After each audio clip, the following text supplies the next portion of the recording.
Thanks, guys.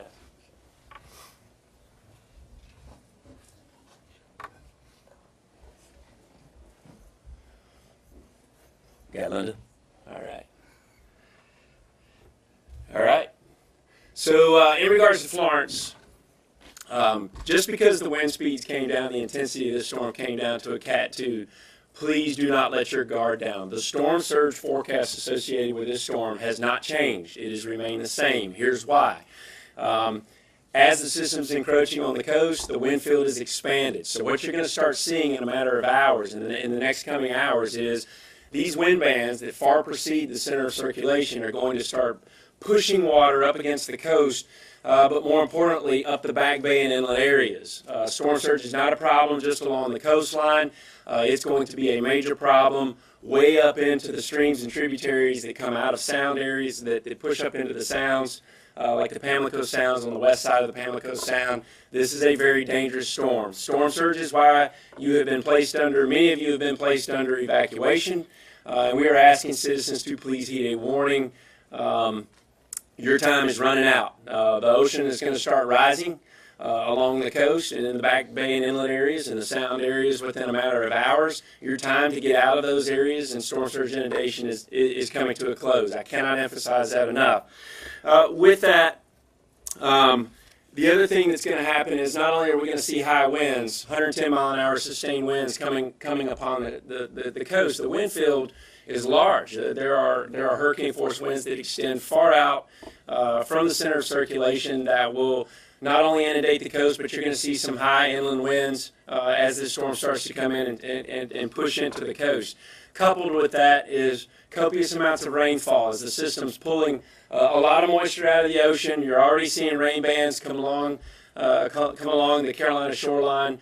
And unfortunately, these rain bands are going to be with us for several days. The forecasters are basically indicating feet of rain, not inches, in portions of the Carolinas and into Virginia. So this is a very dangerous storm. Inland flooding kills a lot of people, unfortunately, and that's what we're about to see. So please keep that in mind. The other thing is that I want everybody to know that FEMA and our federal partners have fully pre-positioned in support of our state and local partners. Here again, we are here to help our governors achieve their response and recovery goals.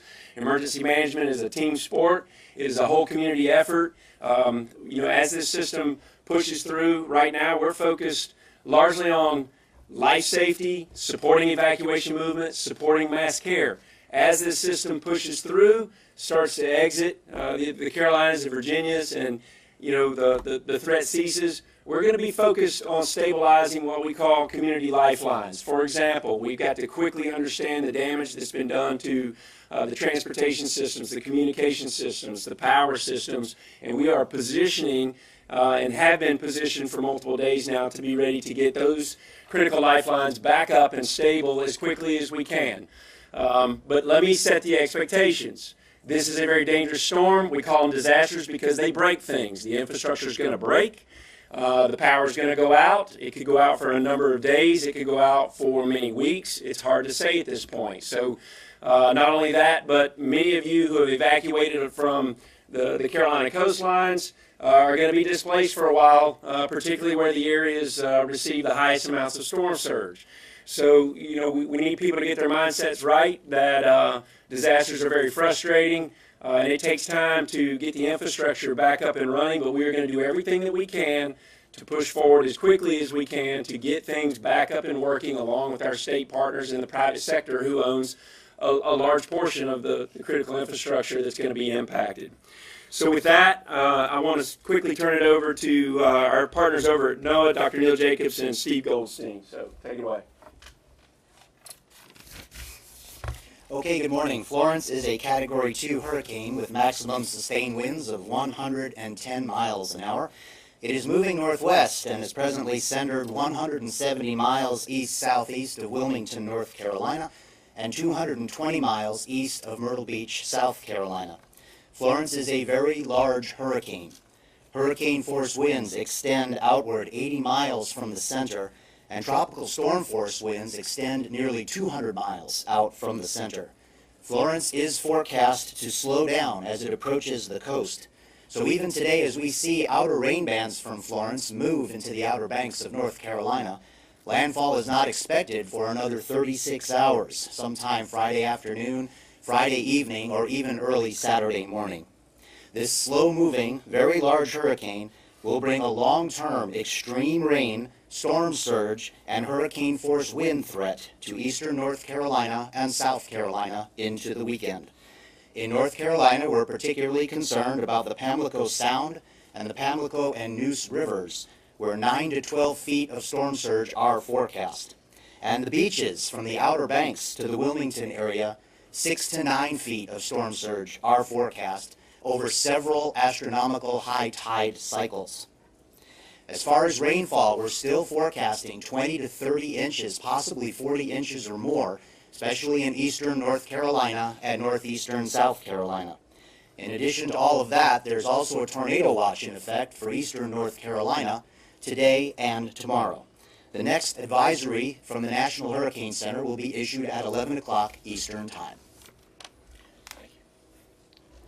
I'd just like to take an opportunity to emphasize the expanse of this storm. So the tropical storm force winds extend out 200 miles and the hurricane force winds extend out 80. This is a tremendously large storm, and when it slows down, what you'll see is this expansive wind field will pile up water along the coast in the form of a storm surge. But in addition to that, there's going to be a tremendous amount of rain. And as the storm slows down, there's going to be lots of coastal flooding. And with that, combined with the onshore flow, it's going to be very hard for this water to evacuate. So you're going to see a tremendous amount of inland flooding. I'd also like to thank the NOAA Corps officers for flying several flights into the storm collecting data to improve the forecast skill in the models. In addition to that, I'd also like to thank the Air Force for providing reconnaissance flights as well. All right. Thanks, Doc. All right, next we have our partners with the American Red Cross, Charlie English, to give us an update on the mass care efforts underway. Thank you, Administrator Long, and we certainly appreciate your leadership and your inclusiveness of our faith-based and private nonprofit partners on the team, so thank you very much for that. The Red Cross and other private nonprofits continue to pre-stage resources in the theater of operations in the Atlantic area. I'd just like to set a little expectations. If the public has not experienced staying in a shelter in the past, you'll be safe, but conditions are Spartan, so we'd ask you to bring your toothbrush, your pillow, other comfort items with you, and we'll keep you safe until the storm passes, and then post-landfall and post-impact, it'll be a more comfortable situation for you.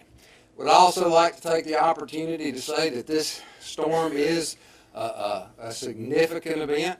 Our resources will be stretched. If you're fortunate enough not to be impacted, we would like to have you consider being a volunteer.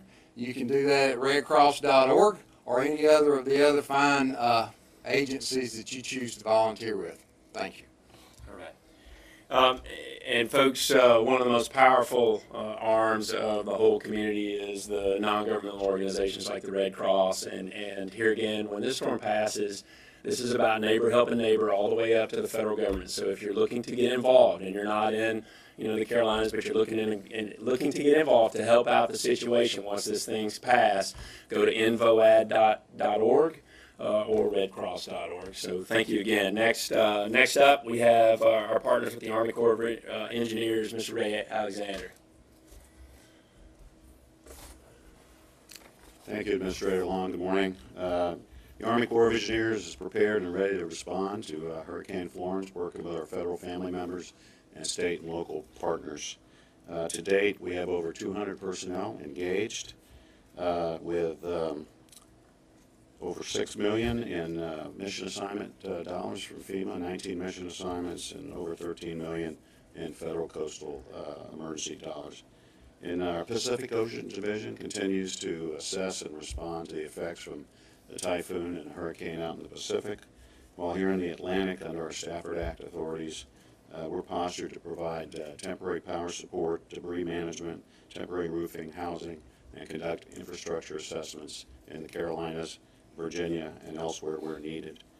As far as dams, there are 5 Corps of Engineer dams in Virginia and North Carolina all have sufficient flood control capability to accept the effects of precipitation from Florence.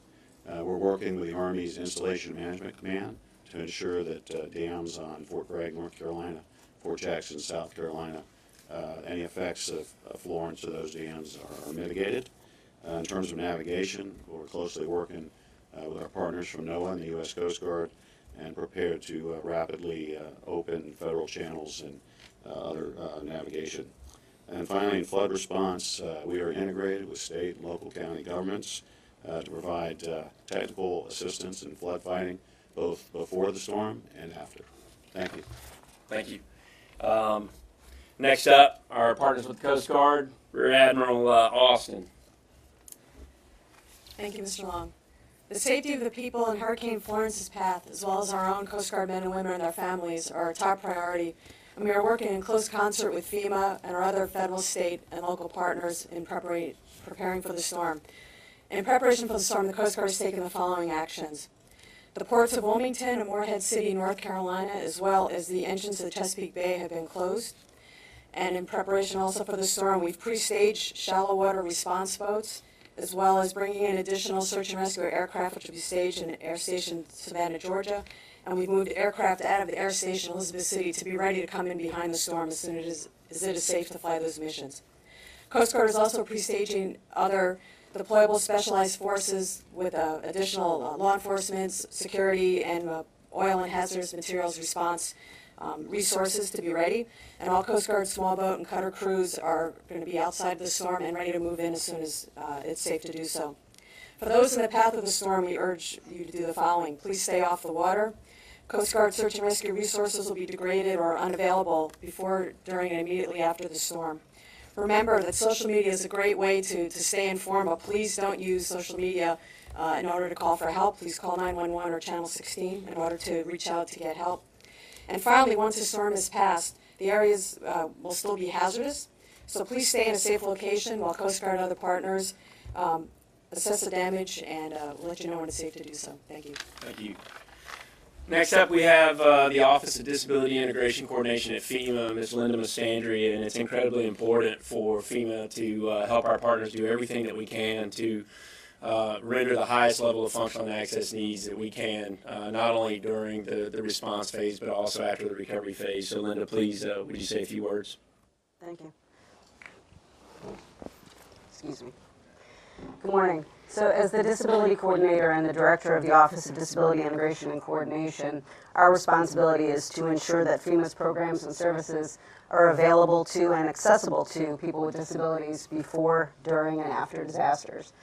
And in terms of Florence in particular, we are working very closely with our partners at the state and local level, at the territorial and tribal level, with our federal partners and agencies like the Red Cross and HHS to ensure that people with disabilities have what they need during evacuation, during sheltering, pre and post landfall. So part of our coordination efforts are to ensure that we are in close communication with our state and local partners to ensure that any unmet needs that people with disabilities have during evacuation or sheltering and in terms of response and recovery are met, and we'll continue to closely coordinate with our state and local and federal partners to ensure that people with disabilities who are impacted by the storms have what they need to safely evacuate, that they have what they need in the shelters, and that they can effectively respond to and recover from the effects of the disaster.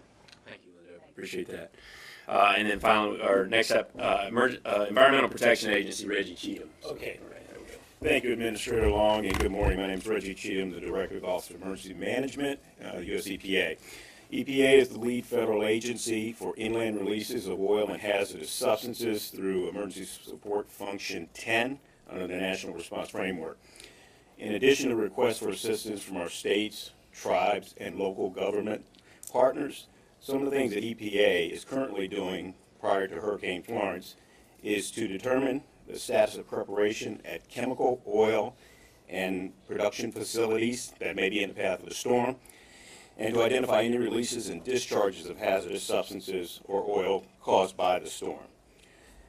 The agency has identified sites under Superfund Risk Management Program and the Facility Response Plan Program for oil that may be in the current projected path of the hurricane, and we're trying to assess any pre-landfall concerns. In addition, we're working with the states, tribes, and local governments to identify drinking water and wastewater infrastructure that may be in the current path of the storm. EPA has issued 4 fuel waivers in North Carolina, South Carolina, Georgia, and Virginia. The purpose of the waivers is to help ensure that there's adequate fuel supply and gasoline in the affected areas until the normal supply to the region can be restored. Currently, EPA's emergency operations centers at headquarters here in Washington, D.C., in EPA Region 3, Philadelphia, and in EPA Region 4, Atlanta, Georgia, are all activated. We have teams of on-scene coordinators and equipment ready to deploy. We will continue to coordinate with and support our federal, state, tribal, and local government partners as needs arise. Thank you. And then last up, our FEMA Spanish language update. Daniel, take it away. Gracias, administrador. Gracias a los medios de comunicación. Como lo mencionaron, esto es una tormenta muy fuerte. Trae muchos vientos, fuertes vientos, y también va a dejar inundaciones de hasta 40 pulgadas de agua. Les pedimos a todos que acaten las órdenes de las autoridades locales y esa ventana para poder evacuar ya se está cerrando.